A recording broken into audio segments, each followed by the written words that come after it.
sem dogmas. Sem rótulos.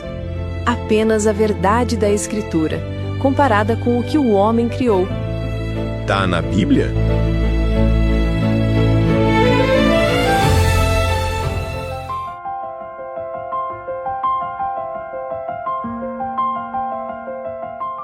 Eu sempre ouvi que o batismo era apenas um símbolo, ou então que era só para virar membro de uma igreja. Mas quanto mais eu penso nisso, mais percebo que cada denominação fala uma coisa diferente. Afinal, o que a Bíblia realmente ensina sobre o batismo? E é justamente por isso que precisamos voltar à palavra. Quando a Bíblia fala, todas as tradições humanas precisam ficar em silêncio. Hoje, vamos deixar a verdade pura do Senhor Jesus corrigir séculos de confusão religiosa. Então aquele processo que eu sempre vi, curso obrigatório, entrevista, comissão avaliadora, culto de aprovação de candidatos ao batismo, tudo isso faz parte, certo? Parte da Bíblia? Não. Isso é parte do processo da religião, não do ensino apostólico. Mas, se não veio da Bíblia, veio de onde?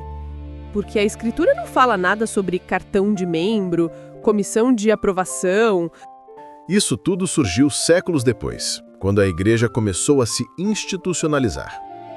No Novo Testamento, ninguém precisava provar maturidade espiritual, passar por triagem ou ser entrevistado. O único requisito era, e continua sendo, crer de todo o coração. Então, aquele culto de aprovação de candidatos realmente não existe na palavra? Não existe, e jamais existiu. É invenção humana. Então, se tudo isso não é batismo, o que ele realmente é? A palavra batizar significa mergulhar, submergir totalmente. E isso indica 3 realidades profundas. Primeira, morte. Segunda, sepultamento. Terceira, ressurreição. O batismo é o funeral da velha vida e o nascimento público da nova vida em Cristo. Então é como se fosse um túmulo e um berço ao mesmo tempo? Exatamente. O crente entra na água representando a morte da velha vida. A submersão representa o sepultamento. E ao levantar da água, ele testifica a ressurreição com Cristo. Mas por que água? Não poderia ser só uma oração? Não, porque foi Jesus quem determinou o sinal. Em Mateus capítulo 28, versículo 19, ele ordenou: "Fazei discípulos e batizai-os". A água é o testemunho externo. O Espírito Santo é a realidade interna. Sem o Espírito, a água vira apenas um banho. Sem a água, o testemunho da obra do Espírito fica sem expressão pública. A água é o testemunho público dessa realidade. Existe alguma maneira simples de entender essa diferença entre o invisível e o visível? Sim. Pense na compra de uma casa. O primeiro momento é o ato real da compra. Você paga, assina o contrato e naquele instante, aquela casa já é sua. Mesmo que ninguém veja, você se tornou o legítimo proprietário. Esse é o aspecto invisível e corresponde ao batismo no Espírito Santo, a obra espiritual pela qual Deus te coloca para dentro do corpo de Cristo. Mas existe um segundo momento, o registro no cartório, a escritura, o documento público. Esse registro não te torna dono. Você já era dono desde o ato da compra. Ele apenas testifica publicamente o que já era verdade. Esse segundo momento corresponde ao batismo em água. Ele não te coloca no corpo de Cristo. Ele apenas declara publicamente a realidade invisível que Deus já realizou pelo Espírito. Então agora eu entendi. O Espírito faz a obra e a água revela essa obra diante das pessoas. Exatamente. Uma obra invisível e um testemunho visível. Então, espiritualmente, o que acontece ali? É só um simbolismo? Não é apenas um símbolo. No batismo, a pessoa é introduzida em 4 realidades espirituais. Primeira, na morte de Cristo, como em Romanos capítulo 6. Segunda, na própria pessoa de Cristo, como em Gálatas capítulo 3. Terceira, no Deus triuno, como em Mateus capítulo 28. E quarta, no corpo de Cristo, como em 1 Coríntios capítulo 12. É profundo, é real, é espiritual. Eu nunca tinha ouvido dessa forma. Mas aquela frase de Jesus, quem crer e for batizado será salvo, significa que o batismo salva? Quem salva é Cristo. Crer é receber a vida de Deus. O batismo é o testemunho visível dessa vida. Crer sem ser batizado produz fé verdadeira, mas sem testemunho. E ser batizado sem crer é só um banho.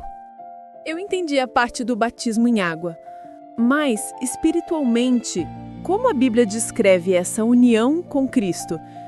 Existe algum detalhe no texto original que ajude a entender isso melhor?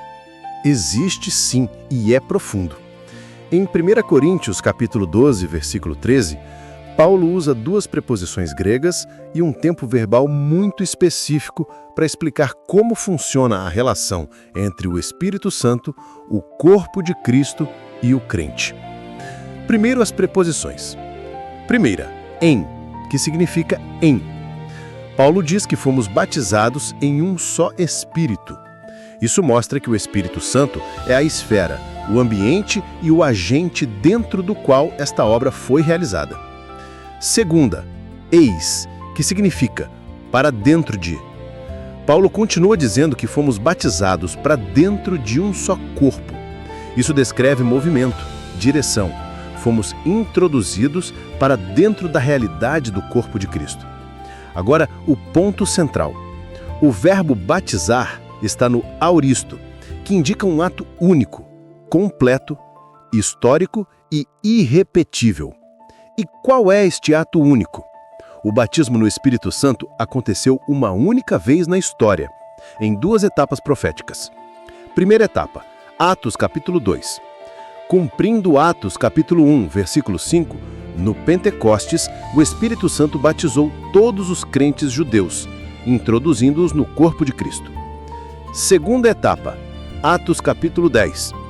Na casa de Cornélio, o Espírito Santo batizou todos os crentes gentios e Pedro confirma isso em Atos capítulo 11, versículo 16. Depois dessas duas etapas, a Bíblia nunca mais relata um novo batismo no Espírito Santo. Por quê?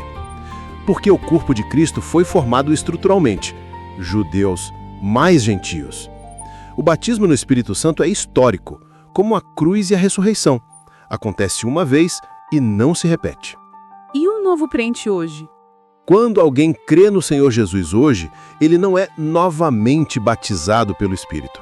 Ele apenas entra na realidade eterna do único batismo já realizado. Auristo significa exatamente isso. Paulo aponta para o evento já completado, já consumado, que passa a ser aplicado a todos os que creem ao longo da história. Então, quando eu creio, eu não recebo o batismo.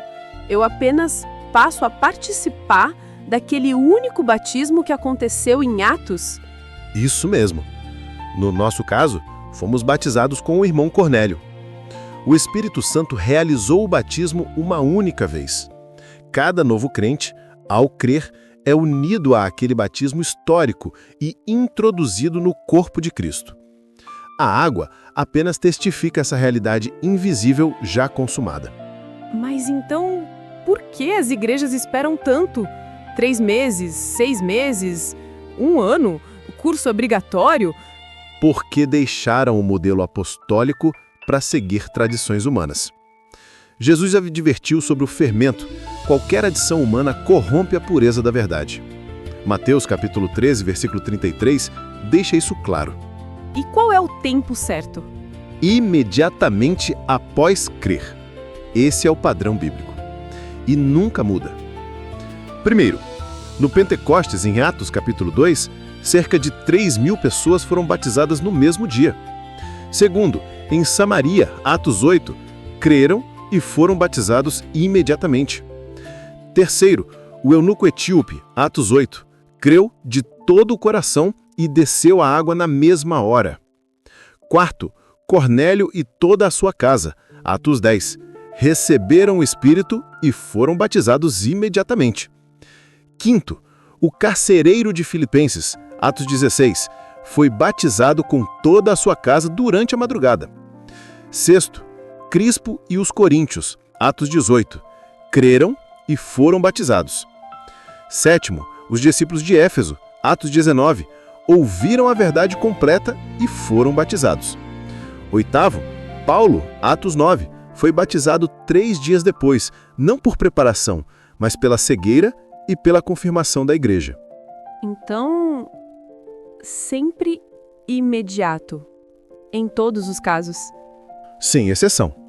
Eu estou realmente surpresa. A Bíblia é tão clara, tão simples, e eu nunca tinha entendido assim. Porque a religião complica, mas a palavra simplifica. O modelo bíblico é crer, morrer para a velha vida, ressuscitar com Cristo e testemunhar isso pelo batismo. Nada mais, nada menos. Agora sim, tudo faz sentido. Se este vídeo foi esclarecedor, compartilhe com alguém e deixe o próximo tema que você quer ouvir no Tá na Bíblia? Deus abençoe você e até a próxima. Sem dogmas. Sem rótulos. Apenas a verdade da Escritura, comparada com o que o homem criou. Tá na Bíblia?